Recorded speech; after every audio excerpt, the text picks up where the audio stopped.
नमस्कार, मैं डॉक्टर भवेश झा आज एक बार फिर आपके सामने आया हूँ। हमारा आज का टॉपिक है स्पॉन्डाइलोसिस। तो आज हम बात करने वाले हैं कि स्पॉन्डाइलोसिस क्या होता है, क्यों होता है, इसके लक्षण क्या हैं, हमें किन किन परेशानियों का सामना करना पड़ सकता है स्पॉन्डाइलोसिस के कारण से, और यह कितने प्रकार का हो सकता है।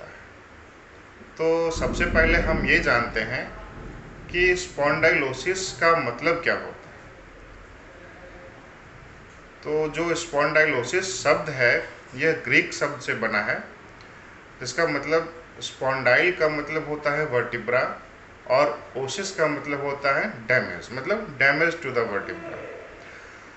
ये एक American academy of orthopaedic surgeon है, जिसके अनुसार एक शोध में पता चला है कि 60 साल की उम्र से अधिक लोगों में लगभग 85% लोगों में स्पॉन्डाइलोसिस का खतरा रहता है। यानी 85% लोगों में स्पॉन्डाइलोसिस पाया जाता है, चाहे वो किसी भी प्रकार का हो।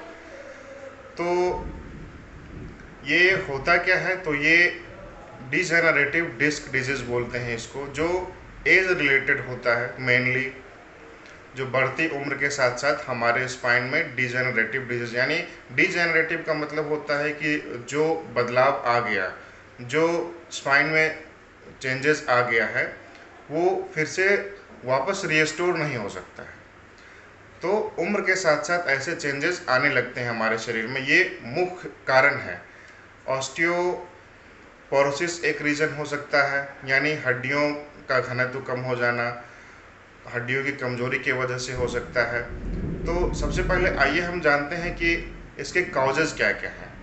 स्पॉन्डिलोसिस को हम ऑस्टियोआर्थराइटिस ऑफ स्पाइन भी बोल सकते हैं, यानी जो हमारे रीढ़ की हड्डी है उसकी ऑस्टियोआर्थराइटिस।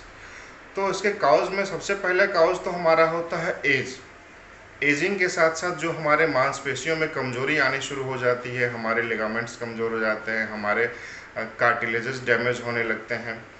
दूसरा है ऑस्टियोपोरोसिस, जो जिसके बारे में हमने अभी बात किया। तीसरा है हमारा ख़राब पोस्चर, हम किस तरह से बैठ रहे हैं, कितने देर बैठ रहे हैं, हमारे खड़ा होने का पोजीशन है क्या है। फिर हम किस प्रकार का काम करते हैं, अगर हम सिटिंग जॉब करते हैं तो कंटिन्यू किस पोस्चर में बैठ रहे हैं, स्टैंडिंग जॉब है तो हम किस पोजीशन में अपना काम कर रहे हैं, हमारा हैवी वेट लिफ्टिंग का काम है तो हम वो किस तरह से कर रहे हैं, ये भी एक रीज़न है।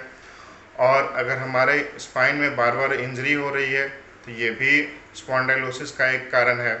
तो हमें ये ध्यान रखना है कि ऑस्टियोपोरोसिस डेवलप ना हो हमारे बोन में, मतलब हमें अपने स्वास्थ्य का ध्यान रखना है, अपने खान पान का ध्यान रखना है, हमें अपने शरीर में कैल्शियम और विटामिन डी लेवल का ध्यान रखना है, हमें अपने पोस्चर का ध्यान रखना है। और अगर हम वज़न उठाने का काम करते हैं तो हमें अपनी मांसपेशियों की ताकत का ध्यान रखना है कि हमारे मसल में जो ज़रूरी स्ट्रेंथ है वो स्ट्रेंथ बनी रहे, ताकि हम बाद में स्पॉन्डिलोसिस से बच सकें। तो आइए अब हम जानते हैं कि स्पॉन्डिलोसिस में हमें किन किन परेशानियों का सामना करना पड़ता है। अगर जिस लेवल पे स्पॉन्डिलोसिस होना डेवलप होगा, मतलब कि अगर हमारा जो वर्टिब्रा होता है, दो वर्टिब्रों के बीच में स्पेस होता है, गैप होता है, जहाँ पे हमारा इंटरवर्टिब्रल डिस्क होता है। अगर वो गैप हमारा कम होना शुरू हो जाएगा तो हमारे डिस्क पे प्रेशर पड़ना शुरू हो जाएगा, और उस प्रेशर की वजह से डिस्क हर्निएशन हो सकता है या डिस्क बल्जिंग हो सकता है। और हमारे शरीर में, यानी अगर सर्वाइकल लेवल पे हुआ तो हाथों में, या लंबर लेवल पे हुआ तो पैरों में झंझनाहट होना शुरू हो जाता है, दर्द होना शुरू हो जाता है, कमजोरी आनी शुरू हो जाती है, या हमारा सेंस कम होने लगता है। तो इस तरह की दिक्कत आ सकती है। बोन स्पर फॉर्मेशन हो जाता है, कभी कभी एक्स्ट्रा बोन डेवलप हो जाता है, हड्डियों का आकार एकदम से बदल जाता है। तो ये सारी परेशानियाँ, ये सारी कॉम्प्लिकेशंस स्पॉन्डिलोसिस में स्टेज बढ़ने के साथ साथ होने लगता है। तो हमें क्या है करना है कि अगर स्पॉन्डिलोसिस के ख़तरे से हम बचना चाहते हैं तो सबसे पहले तो हमें अपने मसल्स के स्ट्रेंथ का ध्यान रखना होगा, हमें अपनी फ्लेक्सिबिलिटी का ध्यान रखना होगा, हमारा रेंज ऑफ मोशन कम ना हो, इसलिए रेंज ऑफ मोशन एक्सरसाइज करते रहना होगा, स्ट्रेंथनिंग एक्सरसाइज करते रहना होगा, अपने पोस्चर को करेक्ट करना होगा, अपने डाइट पे ध्यान देना होगा, कैल्शियम विटामिन डी लेवल पे ध्यान देना होगा। इन सब चीज़ों पे अगर हम फोकस करते हैं तो हम स्पॉन्डाइलोसिस के खतरे से बच सकते हैं। आइए अब हम जानते हैं कि स्पॉन्डाइलोसिस कितने टाइप का होता है। एक तो हो गया हमारा सर्वाइकल स्पॉन्डाइलोसिस जो मोस्ट कॉमन है, फिर हो गया थोरेसिक स्पॉन्डाइलोसिस, फिर उसके बाद उससे नीचे हम आते हैं तो लंबर स्पॉन्डाइलोसिस, ये भी बहुत कॉमन होता है। और एक होता है मल्टी लेवल स्पॉन्डाइलोसिस जहाँ पे एक साथ हमारे कई सारे वर्टिब्रे आपस में फ्यूज होना शुरू हो जाते हैं, यानी उनके गैप कम होने लगती है और डिस्क पे प्रेशर पड़ना शुरू हो जाता है। तो हम अगले वीडियो में जानेंगे इसके टाइप्स के बारे में डिटेल से कि सर्वाइकल स्पॉन्डाइलोसिस क्या है, लंबर स्पॉन्डाइलोसिस क्या है, थोरेसिक स्पॉन्डाइलोसिस क्या है और मल्टी लेवल स्पॉन्डाइलोसिस क्या है। इन सब के बारे में हम अगले वीडियो में जानेंगे।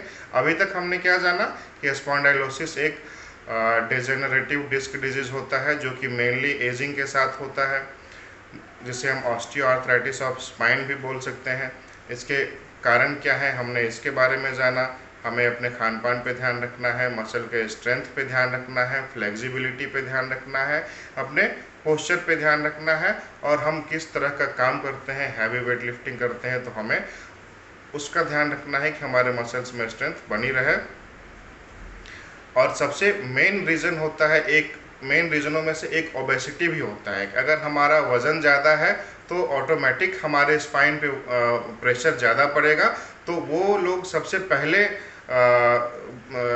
स्टेज में मतलब सबसे ज़्यादा इसके स्पॉन्डाइलोसिस होने के खतरे में सबसे ज़्यादा होते हैं कि जिनका वज़न ज़्यादा है, ओबेसिटी ज़्यादा है, उनके स्पाइन में प्रेशर ज़्यादा पड़ेगा। प्रेशर की वजह से डिस्क बल्जिंग होने का चांस ज़्यादा रहेगा या डिस्क हर्निएशन का चांस ज़्यादा रहेगा। मतलब ओबेसिटी वाले लोग जो ओबेसिटी से पीड़ित हैं, यानी मोटापे यानी बहुत ज़्यादा वज़न है, वो बहुत स्पॉन्डाइलोसिस होने का चांस उनमें बहुत ज़्यादा हो सकता है। तो हमें अपने वेट पे का ध्यान रखना है कि हमारा वज़न बहुत ज़्यादा ना हो, ओबेसिटी ना हो। तो इन सब चीज़ों का ध्यान रख के हम स्पॉन्डाइलोसिस के खतरे से बच सकते हैं। तो हमारे अगले वीडियो में हम बात करेंगे इसके टाइप्स के बारे में। तो इसके लिए हमारे साथ बने रहें, हमारे चैनल को लाइक करें, सब्सक्राइब करें, बेल आइकन को दबाएं और शेयर करें। तब तक के लिए नमस्कार।